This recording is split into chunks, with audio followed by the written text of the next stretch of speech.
আমি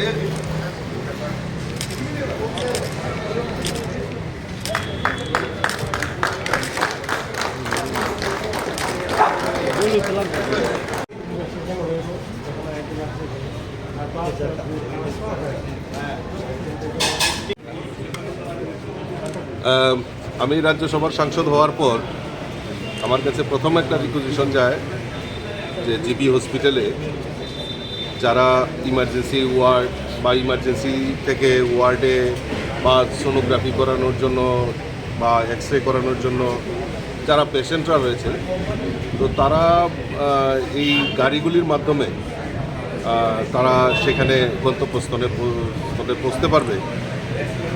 এটা মাথায় রেখে আমাদের সুপারিনটেন্ডেন্ট সাহেব, ডাইরেক্টর সাহেব আমাকে অনুরোধ করেছিলেন এবং সেই মোতাবেক আমি তাদেরকে কমিটমেন্ট করি যে না, এই কাজে নিশ্চয়ই আমি তাদেরকে সহায়তা করব। তারপর আমার এমপিএলএড ফান্ড থেকে আমার যেহেতু নোডাল অফিসার রয়েছেন আমার ওয়েস্ট ডিস্ট্রিক্টের ডিএম সাহেব, ওনাকেও বলি, উনি তৎক্ষণাৎ এই গাড়িগুলি এমপিএলএড ফান্ড থেকে উনি সেই ব্যবস্থা করে দেন।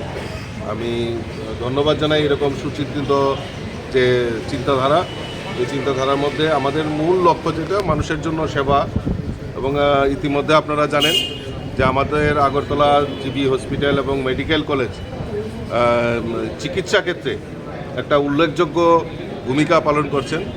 আমরা সৌভাগ্যবান যে আমরা এই রাজ্যের জিবি হাসপাতালেও আমরা এখন কিডনি ট্রান্সপ্লান্টেশন থেকে শুরু করে বিভিন্ন জটিল রোগের চিকিৎসাও আমাদের এই রাজ্যে সম্ভব হচ্ছে এবং চিকিৎসা পরিষেবা আরও উন্নত করার লক্ষ্যে আমাদের ডাইরেক্টর সাহেব, আমাদের রাজ্যের মাননীয় মুখ্যমন্ত্রী প্রত্যেকেই প্রচেষ্টা করছেন। সেই প্রচেষ্টায় যদি আমিও কিছুটা অংশীদারিত্ব নিতে পারি তাহলে নিজেকে ধন্য মনে করব।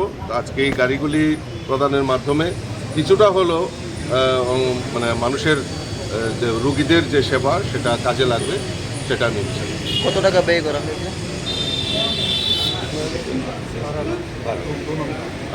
এই দুটো গাড়ি মোটামুটি 12 লাখ টাকার মতো যেটা এক্সপেন্ডিচার হয়েছে।